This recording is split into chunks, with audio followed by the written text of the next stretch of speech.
नमस्कार, Asian news देख रहे हैं आप। मैं हूं मनीष। बिहार में 243 सीटों की आज से मतगणना शुरू हो चुकी है, यानी कि अब किस्मत का फैसला प्रत्याशियों के जो है धीरे धीरे होना शुरू हो चुका है। किसकी जीत होगी, किसकी हार होगी, वो तो आने वाले थोड़े समय के बाद पता चल जाएगा, कुछ ही घंटों में, कि क्या किसकी जीत और किसकी हार हो। इसी बीच बड़ी खबर आ रही है, हम बड़ी खबर का रुख कर लेते हैं। इस वक्त की बड़ी खबर आ रही है, दानापुर से बीजेपी के रामकृपाल यादव आगे हैं। तो बड़ी खबर, दानापुर से बीजेपी के रामकृपाल यादव आगे चल रहे हैं। तो महुआ से तेज प्रताप यादव पीछे हो गए, अभी आगे चल रहे थे, अब पीछे हो गए तेज प्रताप यादव। चकली में जेडीयू के सुमित कुमार सिंह आगे चल रहे हैं। चनपटिया से जनसुराज के मनीष कश्यप आगे चल रहे हैं। तो अलीनगर से मैथिली ठाकुर आगे हैं। बिहार चुनाव में एआईएमआईएम एक सीट पर आगे चल रही है। फिलहाल अभी प्रशांत किशोर की पार्टी जनसुराज 4 सीटों पर आगे चल रही है, जैसा कि अनुमान भी लगाया जा रहा था। लखीसराय से बीजेपी के विजय सिन्हा आगे चल रहे हैं। आरा से बीजेपी के संजय टाइगर आगे चल रहे हैं। मनेर से आरजेडी के भाई वीरेंद्र आगे चल रहे हैं। बेगूसराय से बीजेपी के कुंदन सिंह आगे चल रहे हैं। कोचा धामन से आरजेडी के मुजाहिद आगे चल रहे। बक्सर से आनंद मिश्रा आगे चल रहे हैं। बिहार विधानसभा चुनाव में वोटों की गिनती जारी। दानापुर से बीजेपी के रामकृपाल यादव आगे। महुआ से तेज प्रताप यादव पीछे चल रहे हैं। भी कुछ देर पहले आगे चल रहे थे, तो फिलहाल अभी आगे पीछे का दौर जारी रहेगा, लेकिन कुछ घंटों में तस्वीरें साफ हो जाएंगी कि जो आगे चल रहा था वो आगे ही है, या जो पीछे चल रहा था वो पीछे, या जो पीछे चल रहा था वो आगे आ गया। और तो ये भी कुछ देर में तस्वीरें साफ हो जाएंगी। 122 सीटें चाहिए सरकार बनाने के लिए 243 सीटों में। फिलहाल एनडीए जो है अभी 109 सीटों पर आगे चल रही है। महागठबंधन 73 सीटों पर यानी कि 73 सीटों पर आगे चल रही है। जनसुराज 4 सीटों पर आगे चल रही है, और अदर भी जो है वो 4 सीटों पर आगे चल रही है। तो कई लोगों की जो साख है वो दांव पे लगी हुई है। बात करें एनडीए की साख दांव पे लगी हुई है। फिलहाल महागठबंधन अपनी खोई हुई जमीन जो है तो वो भी पूरी तलाशने की कोशिश उसने की। पूरी मेहनत महागठबंधन की तरफ से की गई। तमाम तरह के वादे दावे भी किए गए कि अगर वो आते हैं तो वो क्या क्या जनता के बीच में जनता को देंगे। नौकरी से लेकर पैसे तक की बात हुई। यहाँ पर बात करें तो एनडीए की तरफ से भी आपने देखा कि किस तरह से महिलाओं के खाते में जो पैसे गए, 10,000 पैसे रुपए डाले गए, चुनाव से पहले डाले गए, जिसका असर भी देखने को मिल रहा है यहाँ पर। तो महिलाओं को लेकर बात की जाए, देखिए यहाँ पर समझना होगा कि नीतीश कुमार की छवि अच्छी रही है।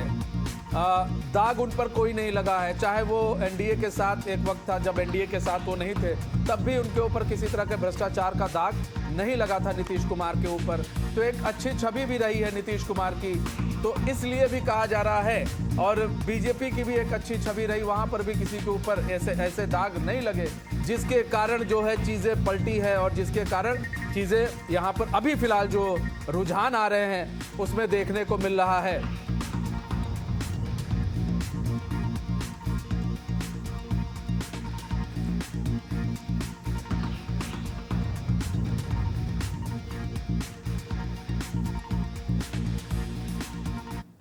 तो आपको बता दें कि लखीसराय में विजय कुमार सिन्हा जो कि डिप्टी सीएम है, वो मंदिर गए हैं, पूजा अर्चना करने गए हैं। विजय कुमार सिन्हा मंदिर पहुंचे हैं और भगवान के दर्शन करने गए हैं। फिलहाल सभी लोग अब इस वक्त भगवान का सहारा है। सब लोग इस वक्त कोई ना कोई या तो घर में मंदिर के सामने बैठा होगा, या तो मंदिर में जा रहा होगा कि भगवान देख लो, अब बाकी सब आपके हाथ में है। हमने मेहनत की, हमने पूरी कोशिश की है।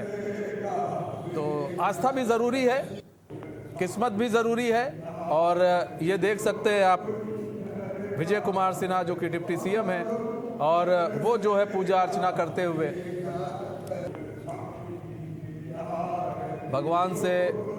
भगवान की आरती करते हुए कि हमने तो पूरी मेहनत की है, बाकी हमारे किस्मत और बाकी आपका आशीर्वाद मिला तो फिर हम आगे कुछ किया हो सकता है। फिलहाल यहाँ पर ये समझिए कि 122 सीटें ज़रूरी है, 243 सीटों में अगर आपको सरकार बनानी है। फिलहाल हमारे साथ हमारे मेहमान भी जुड़ चुके हैं, उनका रुख कर लेते हैं। प्रगति वाजपेयी जुड़ चुकी है, कांग्रेस प्रवक्ता हैं। शतवीर पांडे जुड़ चुके हैं जी, बीजेपी प्रवक्ता अनिल जी जुड़ चुके हैं हमारे साथ, वरिष्ठ पत्रकार हैं।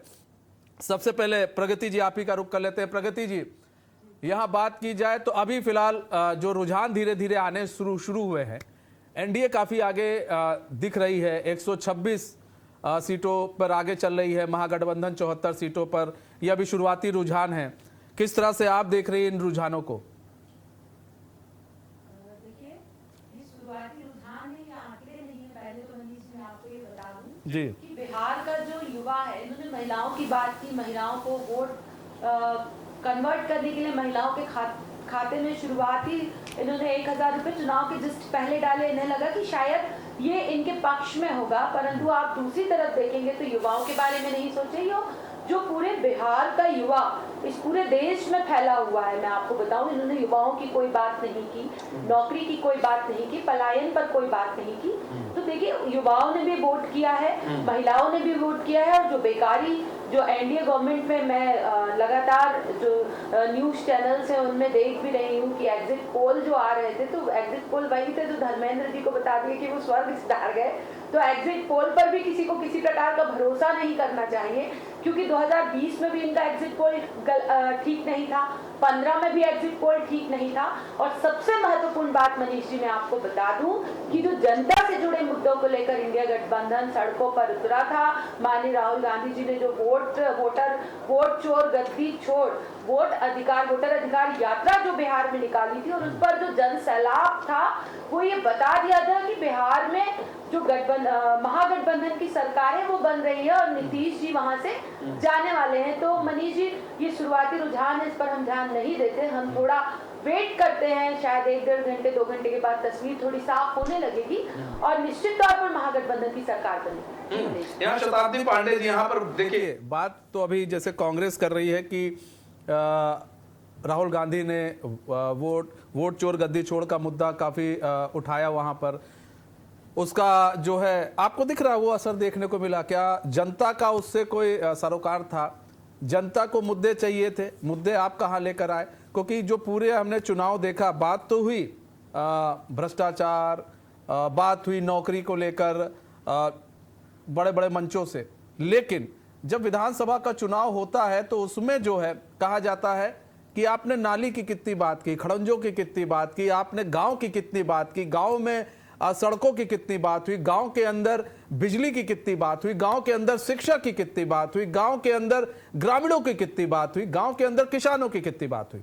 युवा किसान दो एक ऐसे मतलब कह सकते हैं चुनाव में दो एक ऐसे शख्सियत होते हैं जिनकी बात तो सब करते हैं, लेकिन उनके विकास के लिए कोई आगे भी नहीं आ पाता, कोई कर भी नहीं पाता। इसलिए जो है जो जब वोटिंग होती है तो लोग फिर अपने दिमाग से और फिर अपने हिसाब से फिर वोट करते हैं। देखिए, लोकतंत्र में जनता की राय सर्वोच्च होती है, और जब ये राय बार बार बन जाए और एक ही दिशा में हो तो सिर्फ वो अनुमान नहीं रह जाती, वो विश्वास और जनभावना है जो एनडीए भाजपा की जो सरकार आज बिहार में 9 बार से जो हमारे मुख्यमंत्री रहे नीतीश जी, उनकी सरकार के प्रति विश्वास वहाँ की जनता का है। और आपने जिस प्रकार से कहा कि किसान, युवा, निश्चित रूप से ये बहुत प्रभावकारी होते हैं किसी भी राज्य की सरकार बनाने में और उसको गिराने में। तो निश्चित रूप से बिहार के युवाओं ने, किसानों ने, और आधी आबादी को तो हम भूल ही नहीं सकते, आधी आबादी का जो भूमिका रही है बहुत महत्वपूर्ण है। आप देखेंगे कि जो मतदान का प्रतिशत है वो पिछले 2020 के चुनाव की अपेक्षा 12% बढ़ा है महिलाओं का। ये बहुत निर्णायक होगा इस बार के चुनाव में। निश्चित रूप से एक संवेदनशीलता से सोचने वाली महतारी, संवेदनशीलता से विचार करने वाली माँ, ये जानती है कि इस मेरे बिहार राज्य रूपी मेरे इस बालक का विकास कौन कर सकता है, तो ये वो माँ जानती है। और जिस संवेदनशीलता से एनडीए भाजपा की सरकार ने इसको अब तक संजोया है, अब तक विकास किया है, हमारे नरेंद्र मोदी जी की जो गारंटी है, मोदी गारंटी की वजह से वहां की महिलाओं में और युवाओं में विश्वास है। मैं आपको बता दूं कि युवाओं के लिए जो कौशल विकास पर 65 लाख करोड़ की योजना लाई गई है भारत सरकार की ओर से, पटना में उसका उद्घाटन हुआ। मैंने उस कार्यक्रम में भाग लिया, मैंने देखा किस प्रकार से बढ़ चढ़कर युवा उसमें भाग ले रहे हैं। तो मेरा कहने का मतलब है, युवाओं को पूरा विश्वास है कि हमारा विकास कौन कर सकता है, हमारा भविष्य कौन सुरक्षित रख सकता है। इन विश्वास के साथ ही आज वहां की जनता ने बिल्कुल वहां पर बहुत अच्छे तरीके से खुलकर सपोर्ट किया है एनडीए भाजपा की सरकार को। मेरा ये कहना है कि देखिए, राहुल गांधी की आप बात कर रहे थे, तो जिस समय चुनाव चल रहा था, बिहार की जो पूरी चुनावी माहौल के समय राहुल गांधी जी दिल्ली में हरियाणा की बातें कर रहे हैं, वो बिहार छोड़कर कहीं और चले जा रहे हैं। बातें की थी उन्होंने बड़ी बड़ी, गद्दी छोड़ की, एक भी तो उदाहरण नहीं प्रस्तुत कर पाए। एक भी मतदाता सूची के समय जो उन्होंने आरोप लगाए थे चुनाव आयोग पर, एक भी प्रमाण प्रस्तुत नहीं कर पाए। तो बस मेरा यही कहना है कि केवल जुमलों से सरकार नहीं बनती, ठोस जमीनी स्तर पर काम करना पड़ता है, जो पिछली सरकार ने करके दिखाया है। और इसी विश्वास की वजह से हम देख रहे हैं, अभी रुझान और हम ये आंकड़े देख रहे हैं कि किस प्रकार से हर जगह, हर स्थान पर, हर एक सीट पर एनडीए भाजपा की जो है वो के जो विधानसभा के जो प्रतिनिधि हैं वो आगे चल रहे हैं। आप देखिए, भाजपा के जितने प्रतिनिधि हैं वो सभी आगे हैं, कहीं पर भी पीछे नहीं हैं। निश्चित रूप से ये ऐसा ही बना रहेगा अंतिम समय तक। जब अंतिम निर्णय आएगा तब तक आप देखेंगे कि एनडीए लीड करेगी और निश्चित रूप से जनता ने जो विश्वास दर्शाया है वो विश्वास पर खरे उतरेंगे, क्योंकि उन्होंने काम करके दिखाया है। देखिए, जनता को जंगल राज नहीं चाहिए, वहां विकास का राज चाहिए। और निश्चित रूप से महिलाएं आज वहां पर खुलेआम कहती हैं कि जिस समय हम 3:30-4 बजे के बाद सड़कों पर निकल नहीं पाते थे,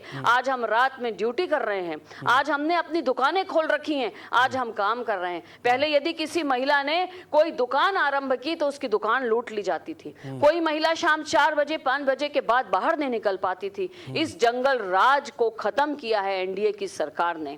तो तेजस्वी सरकार, तेजस्वी के आने से किस प्रकार से जंगल राज आएगा, इसको जानते हुए, इसको भांपते हुए वहां की मातृशक्ति ने, वहां के युवाओं ने एनडीए को पूरा समर्थन दिया है। और निश्चित रूप से मेरा पूरा विश्वास है कि हम बहुमत से और भारी बहुमत से सरकार बना रहे हैं। ठीक है, यहाँ बात करें अनिल जी। यहाँ पर देखिए, बात की जाए तो एक जो छवि रही है नीतीश कुमार की बिहार के अंदर, एक साफ सुथरी छवि रही है। दूसरी चीज ये है कि बात की जाए बिहार के अंदर महिलाओं को लेकर काफी सशक्त बनाने की जो एक कोशिश रही है जेडीयू की, खासकर एनडीए की, उसमें भी नीतीश कुमार आगे ही रहे हैं महिलाओं को लेकर, महिलाओं के विकास को लेकर। अभी बात की जाए 10,000 दिए गए महिलाओं को ताकि भाई वो सशक्त बन सके, उससे पहले भी। और जब इस चुनाव में भी महिलाओं को लेकर काफ़ी बातें हुई, खासकर बात ये हुई कि भाई देखिए 90 का दशक देखिए और आज का दशक देखिए। आज महिलाएं सड़कों पर रात के 12 बजे घूम सकती हैं, निकल सकती हैं, शॉपिंग कर सकती हैं, अपने घर से आ जा सकती हैं। एक 90 का दशक था कि आप घर से बाहर नहीं निकल सकते थे। लॉ एंड ऑर्डर मेंटेन किसने किया? नीतीश कुमार ने किया। ये सारी बातें भी हुई हैं, क्या उसका भी असर दिखा है? क्योंकि महिलाओं का वोट काफी निर्णायक होता है ऐसे समय में, आधी आबादी का वोट काफी निर्णायक हो जाता है किसी भी राज्य में जब चुनाव होता है। तो देखिए मनीष जी, इसमें कोई शक नहीं है, आधी आबादी का वोट निर्णायक होता है, क्योंकि महिलाएं जो है ये देखने में आ रहा है कि पुरुषों से 1-2% ज़्यादा ही वोट करती हैं। और फिर वोट का आजकल जो है जो अंतर होता है जीत का, वो बहुत मामूली होता है। पिछली बार तो बिहार में 12,500 वोट से सरकार बन गई थी। तो अभी भी अगर हम देखें आंकड़ों पर, तो ये हालांकि ये शुरुआती आंकड़े हैं, शुरुआती रुझान हैं और ये बैलेट पेपर्स के हैं, तो इसमें जो है एनडीए सरकार बनाते हुए दिख रहा है। और जितने भी एग्जिट पोल आए थे उसमें एनडीए के लिए वो उस फिगर को पार कर चुका है। और सबसे बड़ी बात इसमें जो उलटफेर जो दिख रहा है एक जो बड़ा, वो निर्दलीयों को 10 दे रहे थे वो कम है, और जन स्वराज जो है 2 से 3 या 3 से 5 जो दे रहे थे वो ठीक ठीक परफॉर्म कर रहा है। तो अभी जो नतीजे हैं, अभी के जो रुझान हैं, वो ये जरूर बता रहे हैं कि बीजेपी और एनडीए की जो वहाँ पे जो कैंपेन था, उन्होंने इस परसेप्शन को कि तेजस्वी के आने से जंगल राज लौट आएगा, उसको उन्होंने वहां पर इस्टेब्लिश किया। देखिए कहीं ना कहीं जो है चुनाव जो है पार्टी, पर्सनालिटी और प्रेजेंटेशन, ये तीनों को मिलाकर ही सामने रिजल्ट देता है। तो पर्सनालिटी तो बीजेपी के पास नरेंद्र मोदी जैसी बड़ी पर्सनालिटी थी। कांग्रेस के साथ और एनडीए जो महागठबंधन के साथ शुरुआत में ये दिक्कत हुई कि फेस ही भी डिक्लेयर नहीं कर पाया। राहुल गांधी एक प्रेस कॉन्फ्रेंस में तेजस्वी का नाम लेने से इनकार कर दिए, फिर बाद में इनका जो खींचतान हुई। तो ये सारी चीजें जो है वो उनका प्रेजेंटेशन जो है जिस हिसाब से होना चाहिए था, अकेले तेजस्वी ने कैंपेन किया, लेकिन तेजस्वी जो है बीजेपी के और ये एनडीए की जो गवर्नमेंट थी नीतीश की, जो इतने सालों रही, उसके करप्शन को इस्टेब्लिश नहीं कर पाए। अगर आप इस्टेब्लिश करते हो किसी फैक्ट को, और फिर सबसे बड़ी बात जो है इन्होंने सिर्फ वादे किए क्योंकि सरकार में थे नहीं, लेकिन सरकार में जो नीतीश थे उन्होंने उन वादों को इम्प्लीमेंट करके दिखाया। तो इम्प्लीमेंटेशन जो है वो ज्यादा इफेक्ट करता है बनिस्पत के कि अनाउंसमेंट के।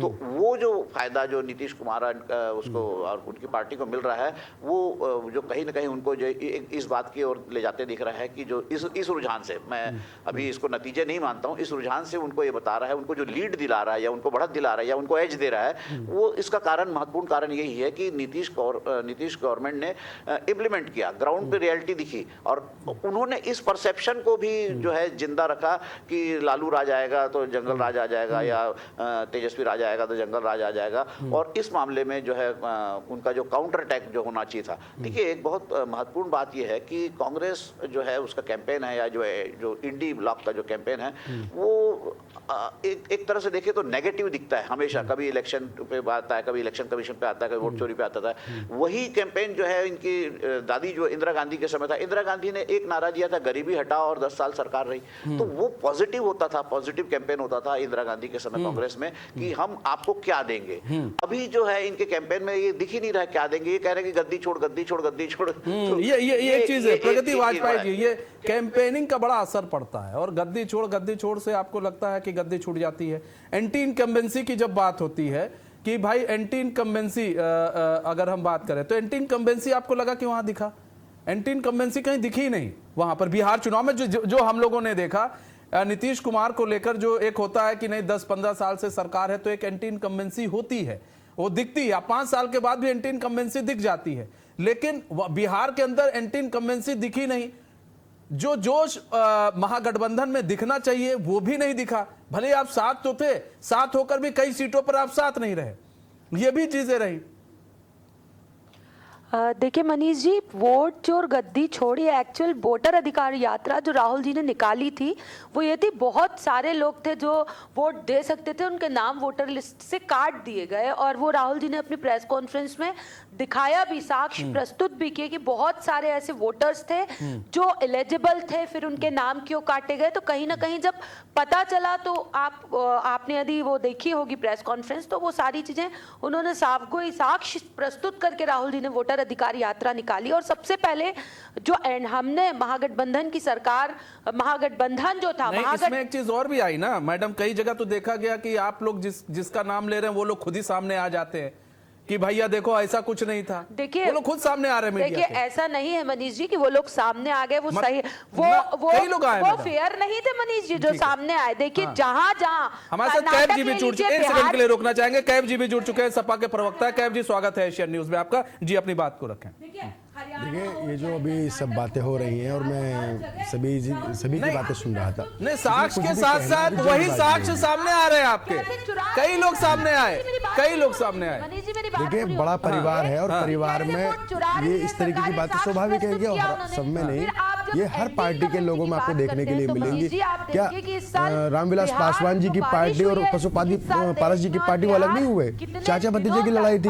और उसी जगह आप देखेंगे, देखिए चुनाव होता है कि सबको पता है कि प्रत्याशी चुनाव लड़ेगा एक पार्टी से, मगर 10 प्रत्याशी दावेदारी करते हैं और अंततः तो मोदी सरकार, तो क्या ये एंटी इनकम्बेंसी नहीं थी? विकास नहीं है, युवाओं का पलायन हो रहा है रोजगार के लिए, बेरोजगार है युवा जो बिहार में रह रहा है, इनकम्बेंसी नहीं है। महिला सुरक्षा की यदि आप बात करते हैं तो देखिए, जब से टेक्नोलॉजी आई है तो हर जगह तो शरीफ आदमी हैं जिन पर हत्या के मुकदमे लग रहे हैं, और चुनाव के बीच में कैफ जी आपको रोकना चाहेंगे, एक सेकंड। कैफ जी आते हैं, आपके पास आ रहे हैं जी, अपनी बात रखिए अभी। हाँ, कहीं पे ऐसा नहीं है, जब से टेक्नोलॉजी का विकास हुआ है तब से महिला सुरक्षा बढ़ी, टेक्नोलॉजी पास में, पुलिस बल ज्यादा बढ़ गया है। तो ये सुरक्षा ऐसा नहीं कि इसकी सरकार थी तो कम सुरक्षा थी, इसकी सरकार थी तो ज्यादा सुरक्षा थी, इसमें टेक्नोलॉजी का बहुत बड़ा योगदान है जो इस तरीके की टेक्नोलॉजी आई कहां सुरक्षा बढ़ रही से, है। कहां से आई? अगर टेक्नोलॉजी का ही अगर आप उसका जिक्र करेंगी तो यही बिहार के अंदर मतलब टेक्नोलॉजी डेवलप की गई, टेक्नोलॉजी डेवलप की गई। और किसने डेवलप की? नीतीश कुमार के आने के बाद हुई। मानती है इस चीज को? ऐसा नहीं है, ऐसा नहीं है। देखिए, समय के साथ टेक्नोलॉजी डेवलप हुई है, इसमें कोई भी सरकार होती, समय के साथ डेवलप हुई है, इसमें कोई भी सरकार तो मतलब मानती है ना कि नीतीश की सरकार आए तो टेक्नोलॉजी डेवलप हुई। बिहार का युवा पूरे देश में है, बिहार के परिवार पूरे देश में, और उन्हें पता है कि कहां बीजेपी की सरकार में कितना जंगल राज बचा हुआ है। तो वोट उस पर भी हुआ है मनीष जी।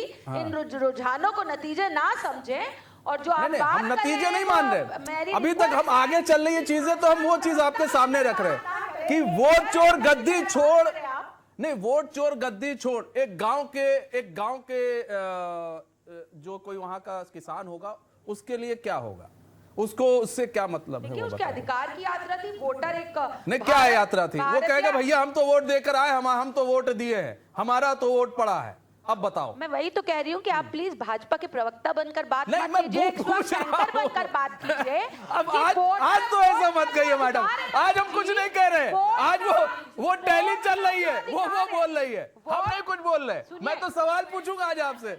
हाँ। अब वोट का जो अधिकार है, वोट का अधिकार भारत के हर नागरिक के पास है, और उसको वो अधिकार दिला रहे हैं राहुल गांधी जी सड़क पर घूमकर उस अधिकार की बात की। बिल्कुल ये अधिकार कब से था? अधिकार छीना गया है, मतलब इंदिरा गांधी जी ने नहीं दिला पाई थी। बिल्कुल, देखिए आप मेरी बात को घुमाइए, आप गलत कह रही हैं, आप गलत जा रही हैं, आप अपने ही नेताओं पर, अपने ही पहले के जो पीएम रहे उन पर सवाल उठा रही है। मतलब राहुल गांधी निकले थे, ये गलत बात है मनीष जी। आप मेरी बात पूरी होने दीजिए। मैंने ये कहा कि पिछले दिनों जो नाम काटे गए, पिछले दिनों जो नाम काटे गए, उन वोट जो दे सकते थे वोटर लिस्ट में जिनके नाम थे, जिनके नाम काटे गए, उनके लिए यात्रा निकाली, उनके अधिकार की यात्रा निकाली राहुल जी ने। ठीक है, आप मेरी बात को घुमाइए फिराइए मत, मतलब मेरी जो बात है उस पॉइंट पे रहने दीजिए। कैफ जी सपा के प्रवक्ता है। कैफ जी यहाँ पर अखिलेश यादव 25 जनसभाएं की है उन्होंने, अखिलेश यादव वहां पे 25 जनसभा में भी एक चीज दिखी, कई जनसभा में उन्होंने बुलडोजर का जिक्र किया कि बुलडोजर, हमारे पड़ोसी बुलडोजर की बात करेंगे तो आप डरिएगा मत। यानी कि ये खौफ अखिलेश यादव के दिल और दिमाग में था बुलडोजर को लेकर। वो जान रहे थे कि अगर यहां पर योगी आदित्यनाथ आते हैं तो वो इस बात का जिक्र करेंगे योगी आदित्यनाथ की देखिए हमारे यहां पर अतीक अहमद को पालने पोसने वाले जो लोग थे, वहां पर हमने अतीक अहमद को जैसे गुंडों को हम लोगों ने सफाया किया, वहां पर कई ऐसे माफिया थे जिनका हमने सफाया किया, जिसको लोग पाल पोस रहे थे, उनके घर पे बुलडोजर चलवाए और वहां पर हमने सरकारी मकान देकर चाबी भी दे दी। की बात रोक के ये पूछना चाहूंगा कि ब्रजेश सिंह कौन है, धनंजय सिंह कौन है, ब्रजभूषण चरण सिंह कौन है, या और अन्य लोगों के जो मैं आपको लिस्ट दे दूंगा, प्रत्येक जिले में एक माफिया है, क्या कितने लोगों पर योगी जी ने कार्रवाई कर पाए? और जहां तक आपने बात की कि हमारे नेता ने बिहार जाकर के 25 रैलियां की, माफ कीजिए 24 रैली हो पाई हैं उसमें, और हमारे नेता ने जो मेहनत की है उसका फल मिलेगा, जनता ने हम पर विश्वास जताया है। और बिल्डोजर की जहां तक आपने बात की, जुल्म और ज्यादती के खिलाफ जब जब बात आएगी तो हम और हमारी पार्टी लड़ेंगे। समाजवादी पार्टी हमेशा दलित, पिछड़े, आदिवासी और अल्पसंख्यक की लड़ाई लड़ती है। जहां जहां नाम पूछ करके बिल्डोजर चलाए जा रहे हैं, किसी पर जब तक अपराध तय ना हो वो अपराधी नहीं हो जाता। जहां सुप्रीम कोर्ट के और हाई कोर्ट के फैसले की अवमानना हुई, इस सरकार में क्या उम्मीद कर सकते हैं न्याय की आप इनसे? जहां लोगों पर एक खाली नाम मिलना चाहिए कि ये इसने अपराध किया है, उस पर साबित नहीं हुआ। उसके घर पर आप बिल्डोजर चलाते, आप जानते हैं कि पूरी जिंदगी लगती है घर बनाने में। मगर कौन था? उत्तर प्रदेश के पूर्व मुख्यमंत्री श्री अखिलेश यादव जी ने बिहार में यही कहा कि अगर बिल्डोजर वाले यहाँ आ जाएंगे तो बिहार का माहौल भी पहले से ज्यादा खराब होगा। जी अतीक अहमद कौन था? अतीक अहमद इसके भारतीय जनता पार्टी का जो सहयोगी दल है, अपना दल, उसका प्रदेश अध्यक्ष रहा है। ये क्यों नहीं बताते आप? ये भी आपको बताना चाहिए। टिकट देकर लाया, किसको लेकर आया, पहले टिकट किसने दिया? इसी बीच बड़ी कैफ जी रोकना चाहेंगे, बड़ी खबर आ रही है इस बीच, आपको बता दें बड़ी खबर। बिहार विधानसभा की 243 सीटों पर वोटों की गिनती शुरू है। दानापुर से आरजेडी के रीतलाल यादव आगे हो चुके हैं, मतलब आरजेडी के रीतलाल यादव आगे हो गए हैं। राघोपुर से तेजस्वी, महुआ से तेज प्रताप आगे हो गए। अगियाओं से बीजेपी के महेश पासवान आगे हो गए हैं। चनपटिया से जन सुराज के मनीष कश्यप अभी भी आगे ही चल रहे हैं। तो बड़ी खबर इस वक्त की आपको बता रहे हैं। अमरपुर से जेडीयू के जयंत राज आगे हैं, जेडीयू के नीरज बबलू छातापुर में आगे हैं। तो बेतिया से बीजेपी की रेणु देवी आगे चल रही है। लखीसराय से बीजेपी के डिप्टी सीएम विजय सिन्हा पीछे हो चुके हैं, अभी पूजा अर्चना कर रहे थे। आरा से बीजेपी के संजय टाइगर आगे है। तो विजय कुमार सिन्हा ने मंदिर में पूजा अर्चना की, अभी कुछ देर पहले हमने तस्वीर दिखाई। बढ़िया से जय बाबा गोविंद मंदिर पहुंचे, पूजा अर्चना की। उप मुख्यमंत्री मां जगदम्बा मंदिर में पूजा अर्चना की उप मुख्यमंत्री ने। चलिए रुक कर लेते हैं। कैफ जी यहां बात की जाए, हम अतीक अहमद पर थे। अतीक अहमद कौन है? छोड़िए यूपी की बात, वरना आप कहेंगे अब आप हमको यूपी ले आए हैं, बहुत सारी बातें हो जाएंगी। कैफ जी वहां तक आप पहुंच नहीं पाएंगे, बहुत सारे हैं ऐसे माफिया जिनकी लिस्ट हम भी आपको गिना देंगे। बता रहा हूं जिनको टिकट देकर आप लोगों ने जिसको पाला पोसा। अध्यक्ष अनुप्रिया पटेल है, क्या उसका वो अध्यक्ष नहीं रहा? आप ये मना कर दो। नहीं तो मैं पूछ रहे अतीक अहमद कौन था? मैंने सिंपल सा सवाल पूछा, अतीक अहमद कौन था? आपने भी तो उसको टिकट दिया था। मुलायम सिंह यादव उनके घर जाते थे कि नहीं जाते थे? उस वक्त अतीक अहमद क्या था आपको नहीं पता था? अतीक अहमद माफिया अतीक था। अहमद के रसूख के बारे में इलाहाबाद में बताइए, ब्रजेश सिंह कौन है जिसके जिस जिले का डीएम और एसपी उसको ये डिसाइड कर रहे हो कि बॉल कहां से डलेगी? वो बैट बॉल खेल रहा है, पुलिस उसको मैं कह रहा हूं अतीक अहमद के बारे में नहीं जानते हैं। फिर मैं पूछ रहा हूं अतीक अहमद कौन था? धनंजय सिंह कौन है? सर अतीक अहमद कौन था मुझे बताइए ना। धनंजय सिंह पर भी आ जाएंगे और भी ऐसे लिस्टें हम लाएंगे आप। मैं तो ये जानना चाहता हूं कि यूपी के 40 माफियाओं की जिस पर सरकार ने कहा कि हम लिस्ट जारी करेंगे, वो लिस्ट अभी तक जारी नहीं हुई है। मगर उसमें एक भी उस पर भी राजनीति करते हैं आप लोग। जब माफिया ढेर हो जाते हैं उस पर भी राजनीति करते हैं। मुसलमान था आपने मार दिया, ये दलित था आपने मार दिया, मारने वाले उस पर भी राजनीति करते हैं। विकास दुबे मारा गया, पंडित था मार दिया। मैं कह रहा हूं मारने वाले कौन थे? ठीक है सर, कौन होंगे मारने वाले? पुलिस ही होगी और कौन होगा? एनकाउंटर में आप तो मारे शब्दों को सुधारिए। पुलिस नहीं थी, जो मीडिया के बेस में वहां पर गए और मीडिया की आईडी उनके पास सर मैंने अतीक अहमद की बात नहीं सर, फिर वही बात मैंने जिसकी बात की है उसकी मैं बात कर रहा हूं। माफियाओं की बात कर रहा हूं, बदमाशों की बात कर रहा हूं। अतीक अहमद बदमाश था, उसको बदमाशों ने ढेर कर दिया। बदमाश तो कही रहे, बदमाश उनको बनाया गया और उसके पास मीडिया की आईडी बरामद हुई है। बड़ी सबूत रहता है सर, कोर्ट में चल रहा है केस, जाके सबूत भी पेश कर दीजिएगा कैफ जी। फिलहाल ये बताइए इतने आप लोगों ने किया, सर सुनिए ना, आपने 24 कैंपेन किए वहां पर, सर सबूत पेश कर दीजिएगा कि योगी सरकार ने उसको ढेर किया। ये कहिए कि बदमाशों ने मुठभेड़ में मारा उसको, तो बता तो दिया बदमाशों ने मारा सर, हम तो खुद कह रहे हैं वो बदमाश था, बदमाश ने मार दिया उसको। अरे साहब प्रशासन तो कायर था, प्रशासन उन लोगों को पकड़ नहीं पाया। प्रशासन तो कायर था, बिना पकड़े वो जेल में बंद है, वो लोग बिना पकड़े जेल में बंद है। तो वो वहां तक अतीक अहमद को मारने वाले जेल में बंद है सर, वो लोग वहां तक घुस कैसे पाए? ठीक है, इस पर चिंता का विषय नहीं है। अब ये आइए इस पर आते हैं सर। इतना आप लोगों ने कैंपेनिंग की, बावजूद इसके अभी भी एनडीए आगे चल रहा है। वजह क्या रही? कैंपेनिंग में कमी हो गई, कुछ आप लोगों से छूट गया कैंपेनिंग में, क्या रहा? वजह क्या रही? मैं बहुत छोटे शब्दों में अपनी बात कह दूंगा। हाँ। जैसे जैसे मौसम में गर्माहट होगी वैसे वैसे इन वोटों में भी गर्माहट होगी, राजनीति में गर्माहट होगी। आप 2 बजे तक का इंतजार कीजिए। मैं आपसे निश्चिंत क्या कह जा रहा हूं, एमजीबी की सरकार बनने जा रही है और तेजस्वी यादव बिहार के मुख्यमंत्री बनेंगे। चलिए बहुत बढ़िया, हम फिर जोड़ेंगे आपको फोनों पे। बिल्कुल। हाँ, अगर सही होता है तब भी जोड़ेंगे, गलत होता है तब भी जोड़ेंगे। ठीक है, यहाँ पर बात कर ले शताब्दी जी। यहाँ तो अभी भी महागठबंधन पर जो है टिकी है कि महागठबंधन की सरकार बनेगी। ठीक है, वो तो आने वाले वक्त में धीरे धीरे तस्वीरें और भी साफ हो जाएंगी, जैसे जैसे ईवीएम का पिटारा खुलेगा, किस्मत तय होगी, कोई आगे चल रहा है, कोई पीछे चल रहा है। लेकिन सवाल यह है कि जो एंटी इनकम्बेंसी की, जैसे मैंने बात की प्रगति जी से भी, कि एंटी इनकम्बेंसी क्या आपको इस चुनाव में दिखी, जो हर चुनाव में दिखती है? एंटी इनकम्बेंसी एक बार कोई मुख्यमंत्री बन जाता है तो एंटी इनकम्बेंसी दिखने लगती है। जैसे बात करें यूपी के अंदर फिर योगी आदित्यनाथ आ गए थे, क्योंकि एक एंटी इनकम्बेंसी बन नहीं पाई, वो छवि बना नहीं पाए लोग कि नहीं ये छवि बन जानी चाहिए थी, ये बना देनी चाहिए थी। ठीक है, तेजस्वी यादव ने काफी कोशिश की इस छवि को बनाने की कि नहीं देखिए आपको रोजगार नहीं, हम आए तो हमने रोजगार दिया, ये किया वो किया। लेकिन उस बीच में जो एक वादा किया गया था नीतीश कुमार के द्वारा, लगातार वो नौकरी दे रहे थे, लगातार कई उन्होंने नौकरियां दी हैं। देखिए, महागठबंधन में कौन सी कितनी सीटें किसके पास है ये तक अंतिम समय तक लोगों को क्लियर नहीं हो पाया, इनका स्पष्ट आंकड़ा सामने नहीं आ पाया, और आज तक किसी के पास ये समझ में रहा ही नहीं लोगों को कि क्या करना चाहिए। दूसरी बात, किस प्रकार से मतलब कट्टा रखकर कनपट्टी पर तो इन्होंने अपना नाम फाइनल करवाया है, तो इसलिए ऐसे लोगों पर कहां कोई विश्वास करेगा, मुझे ये बताइए।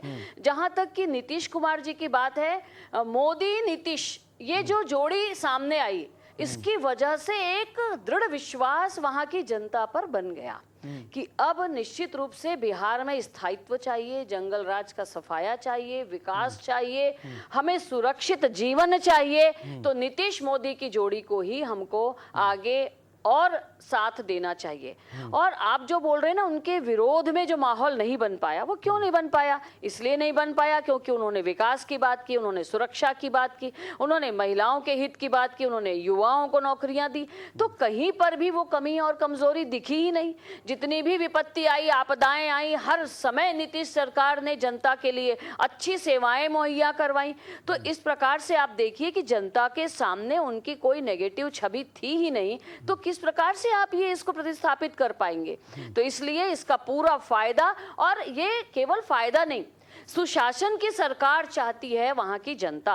तो सुशासन और सेवा, यह जो आधार है एनडीए का, यह जो उनका मूल संकल्प है, इसके आधार पर ही जनता उन्हें फिर से चुन रही है, चुनेगी। और निश्चित रूप से बिहार पूरे देश में एक अच्छे मॉडल के रूप में सामने आएगा, क्योंकि निश्चित रूप से पूरे देश में हम देख रहे हैं, हर राज्यों में जाकर बिहार के लोगों ने अपना एक नाम रोशन किया है, एक स्थान बनाया है। आप आईएएस लॉबी में देख लीजिए, आप बिजनेस में देख लीजिए, हर जगह बिहार के लोगों ने अपना स्थान बनाया है। इसको एनडीए ने बहुत अच्छे से समझा है, मोदी जी ने समझा है, और उनके गुणों को आगे बढ़ाने के लिए किस प्रकार से उनको हम सहयोग कर सकते हैं, किस प्रकार से बिहार की जनता का विकास कर सकते हैं, किस प्रकार से वहां की मातृशक्ति को, जो घर बैठकर भी छोटे छोटे लघु उद्योगों के माध्यम से अपने परिवार को सशक्त कर सकती है। देखिए, नारी सशक्त होगी, परिवार सशक्त होगा, तो समाज सशक्त होगा, और तभी राष्ट्र सशक्त होगा। और ये जो महागठबंधन इनका है, ये तो इसी बीच बड़ी खबर आ रही है, एक मिनट रोकना चाहेंगे शताब्दी जी।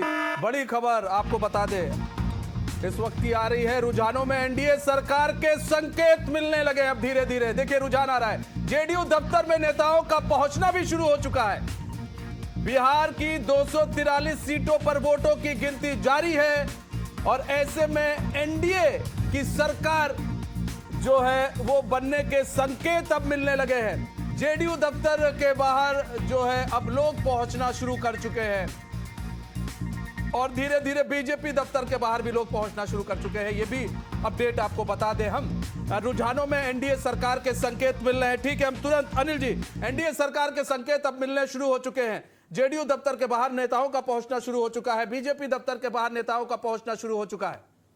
नहीं, देखिए, जो बैलेट पेपर्स की भी जो काउंटिंग हो रही थी उसमें तो सरकार बनाने के लिए जरूरी 122 का आंकड़ा जो है एनडीए कब से पार कर चुका है, वो 155 के आसपास है, जबकि जितने एग्जिट पोल थे वो मिनिमम जो है 133 दे रहे थे। तो इस हिसाब से बैलेट पेपर की जो गिनती हो रही थी उसके रुझानों से तो सरकार बन चुकी है एनडीए की, लेकिन ये शुरुआती रुझान है। और देखिए पूरा बिहार एक समान नहीं है, बिहार के हर हिस्से में जो है मुद्दे अलग हो जाते हैं, बिहार के हर हिस्से में फिर जो पॉलिटिकल इक्वेशंस अलग हो जाते हैं, सीमांचल में जो है मुस्लिम बहुल है। लेकिन देखिए इस चुनाव में जो हैरत अंगेज जो अभी जो रुझान दिख रहे हैं वो सीमांचल की जो AIMM जो है वहां पर उसका क्या पोजीशन है वो समझ ही नहीं आ रहा है। जो निर्दलीय दिखा रहे हैं, अन्य जो 4 दिखा रहे हैं, तो 4 में तो तेजस्वी की भी पार्टी, तेज प्रताप की भी पार्टी और AIMM भी है, तो उसमें 4 में क्या बंटवारा हो रहा है। पिछली बार 5 सीट उन्होंने जीती थी। तो अभी जो नतीजे हैं जो दे रहे हैं, संकेत जो दे रहे हैं, वो ऐसा लग रहा है कि वो जो एग्जिट पोल थे जितने भी उसको वो कहीं ना कहीं जो है वो उसको वो सत्यापित कर रहे हैं। तो ऐसे में जो अगर संकेत को रुझान को संकेत मान के रुझान के संकेत अच्छा, इसमें एक चीज और जोड़ दे, तेज प्रताप ने अपनी पार्टी बनाई जी, जनसुराज की पार्टी आ गई यहाँ पर, AIMIM तो थी ही, अब यहाँ पर 2 नई पार्टियां आई हैं, एक तेज प्रताप की और एक जनसुराज की। ये भी एक बड़ा फैक्टर बन गया जो है, ये एक वोट कटुआ के रूप में इन्हें देखा जाए। बिल्कुल। देखिए असदुद्दीन ओवैसी ने तो साफ साफ कहा कि भाई हमको हमारी सीटें दीजिए, हम महागठबंधन में आना चाहते हैं। लेकिन महागठबंधन में पहले ही बंटवारा नहीं हो पा रहा था, पहले ही तय नहीं कर पा रहे थे किसको कितना देंगे किसको कितना नहीं देंगे, आखिरी तक तय नहीं हो पाया। फिर फ्रेंडली फाइट की बात आई। आप मुझे ये बताइए मनीष जी, फाइट कभी फ्रेंडली होती है? बिल्कुल नहीं होती है। फाइट तो फाइट होती है, उसमें फ्रेंडली फाइट क्या होता है? तो इस स्थिति में तेज प्रताप अगर जो आए हैं तो तेज प्रताप कहीं ना कहीं अपने ही परिवार का वोट लेंगे। वो तेज प्रताप जो है वो बीजेपी का जो कमिटेड वोट है या जेडीयू का कमिटेड वोट है उसको तो नहीं लेंगे। वो तो तेजस्वी से जो जुड़े हुए, तेजस्वी से जो नाराज है, जो आरजेडी से नाराज है, उन लोगों की पार्टी है, तो वो निश्चित तौर से उनको डैमेज करेंगे। फिर AIMM जो है वो मुस्लिम बेस्ड पार्टी है, तो वो मुस्लिम जो है आपका खुद ही का इनका आरजेडी का जो है वो बड़ा एक तो पॉलिटिकल नारा था MY इक्वेशन, IMY इक्वेशन। तो MY इक्वेशन में तो M तो वो ले गए, तो फिर बीजेपी ने कभी MY इक्वेशन पे ध्यान नहीं दिया, उन्होंने तो मुस्लिम को वोट भी नहीं दिया। बीजेपी कंसोलिडेट करते रही अपने वोट बैंक को, तो वो उनका OBC था और OBC ने बढ़ चढ़कर हिस्सा लिया। तो ये कुल मिलाकर जो है ये संकेत जो दिख रहे हैं, ये लग रहा है कि बीजेपी के फेवर में या एनडीए के फेवर में ज्यादा दिख रहा है। देखिए बिहार का जो है स्वर्णिम इतिहास रहा है, और सारे देश में अगर किसी एक प्रदेश का अखंड इतिहास है गुप्त काल से लेके, तो वो बिहार है। और बिहार की हालत आज देखिए देश में सबसे पीछे दिख रही है। यूपी और बिहार को सबसे पिछड़ा माना जाता था, लेकिन यूपी ने तो अपनी स्थिति सुधार ली।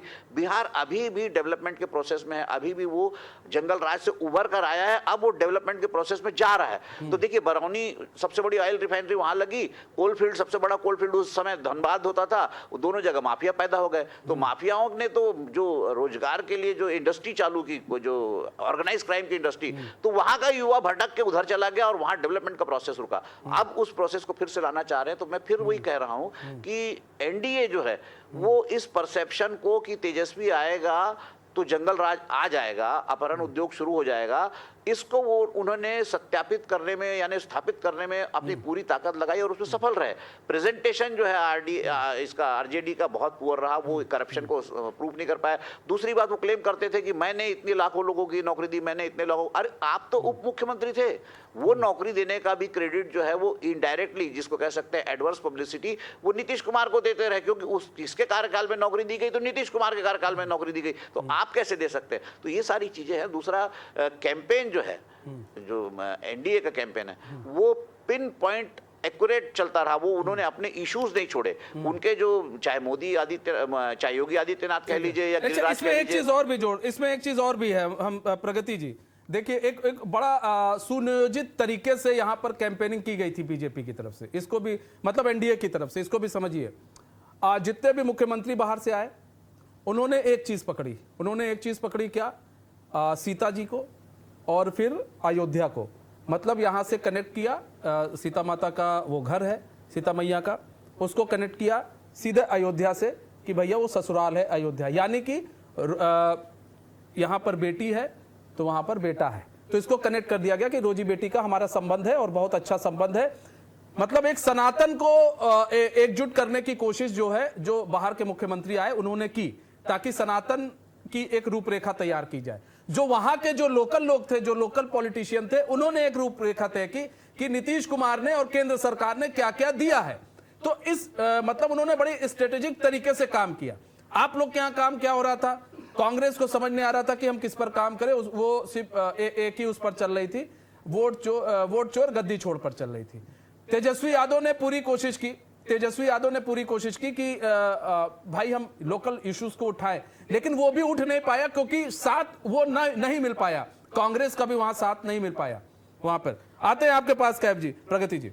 देखिए मनीष जी, ऐसा कहना बिल्कुल सर्वथा गलत है कि कांग्रेस का महागठबंधन का आरजेडी को इनको साथ नहीं था।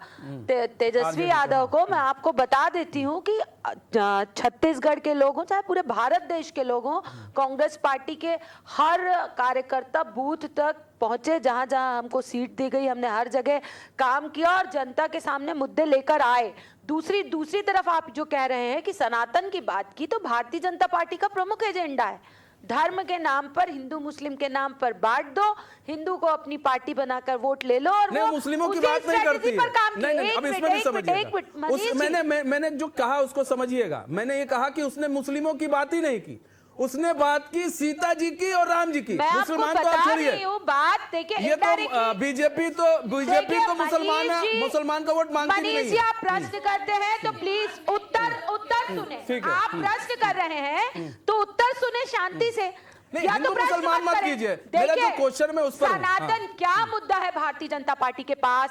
राम भगवान के वोट लेने के अलावा, सनातन के अलावा कौन सा मुद्दा है? महिला सुरक्षा का मुद्दा है, बेरोजगारी का मुद्दा लेकर आए कि हम रोजगार देंगे, विकास का मुद्दा लेकर आए।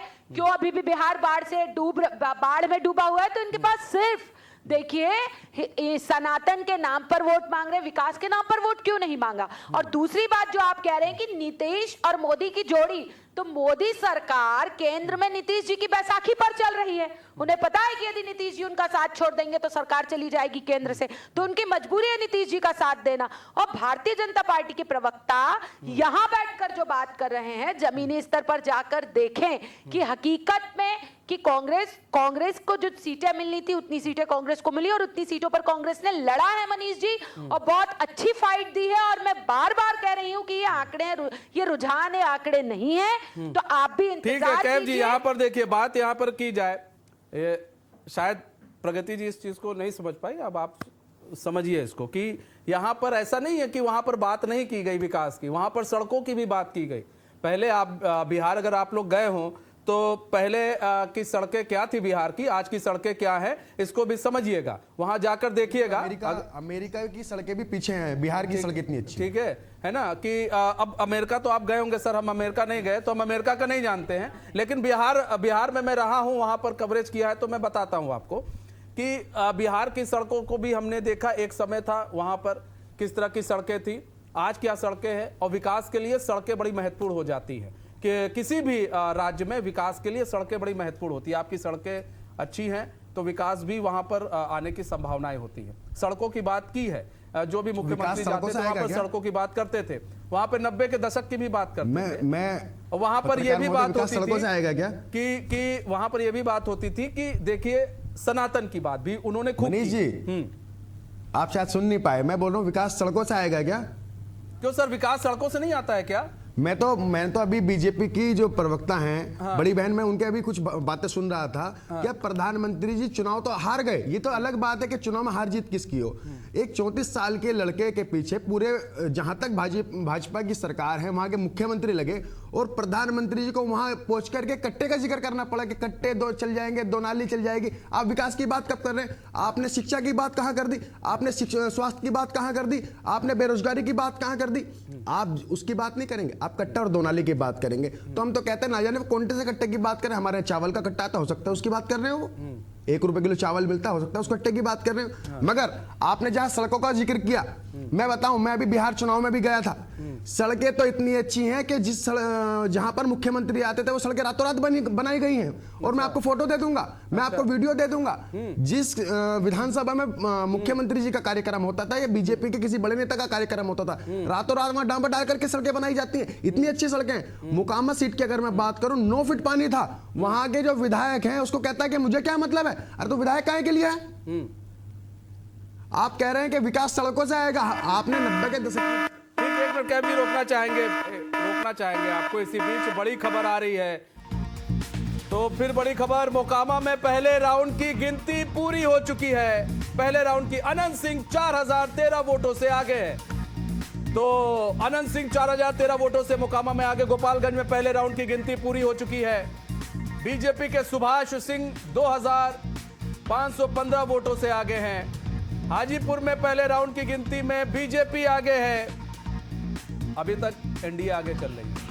मोकामा में पहले राउंड की गिनती पूरी हो चुकी है। अनंत सिंह 4013 वोटों से आगे। विकास हमारे साथ जुड़ चुके हैं मोकामा से, हमारे संवाददाता। विकास, पहले राउंड की गिनती जो है वो पूरी हो चुकी है और एनडीए के प्रत्याशी वहां पर आगे चल रहे हैं। कितने वोटों से आगे है अनंत सिंह? निश्चित तौर पर पहली राउंड की गिनती पूरी हो गई है। अनंत सिंह लगातार आगे हैं। अभी जस्ट जो अपडेट नया आया है इलेक्शन कमीशन के द्वारा, अनंत सिंह दूसरे राउंड में 1855 वोट से केवल आगे चल रहे हैं, जबकि अभी फिर तीसरी गिनती भी मोकामा से पूरी कर ली गई है। अनंत सिंह लगातार 700 फिलहाल वोट से आगे चल रहे हैं। तो लगातार अनंत सिंह का जो ग्राफ है वो नीचे गिरता हुआ जा रहा है। मीना देवी जो राजद से कैंडिडेट है वो लगातार ऊपर उठ रही है। तो कहीं ना कहीं ग्राफ जो है, देखिए यहाँ पर समझना होगा, अनंत सिंह का पूरा कैंपेनिंग जो है वो संभाल लिया गया था। अनंत सिंह को जब गिरफ्तार किया गया, लल्लन सिंह ने उनकी पूरी कैंपेनिंग संभाली। फिलहाल बहुत बहुत धन्यवाद विकास हमारे साथ जुड़ने के लिए और तमाम जानकारी साझा करने के लिए। हम आपसे पल पल की अपडेट ऐसे ही लेते रहेंगे। तो यहां पर देखिए अब धीरे धीरे चीजें जो है सामने आ रही है। फिलहाल अभी एनडीए 160 सीटों पर आगे चल रही है और ऐसे में ये कहा जा रहा है कि जो एनडीए है, जैसे जेडीयू हो गया, आपका बीजेपी हो गया, वहां पर नेताओं का जो है आना भी शुरू हो चुका है, भीड़ लगनी शुरू हो चुकी है। तो फिलहाल आप सभी मेहमानों का बहुत बहुत धन्यवाद हमारे साथ जुड़ने के लिए और अपना बहुमूल्य समय हमें देने के लिए।